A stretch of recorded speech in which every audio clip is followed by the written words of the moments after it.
everyone, welcome back to this channel. In this tutorial, I will show you the little whale locations for day 2 in Heartopia. So during this Call of Whales event, NPC Naughty will give you a quest to collect photos of little whales that are hidden around the camp, the Whalefall Canyon camp. But first you just need to meet the NPC Naughty to accept the quest, and then after that you can just start to collect the photos.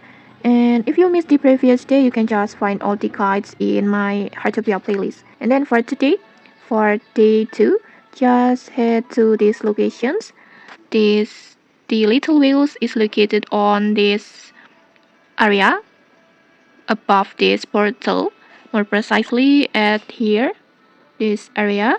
And then after that, just open your camera, and then next just take a photo like this. Then just take a photo, and then just like that you successfully collect the photo of little whale day 2.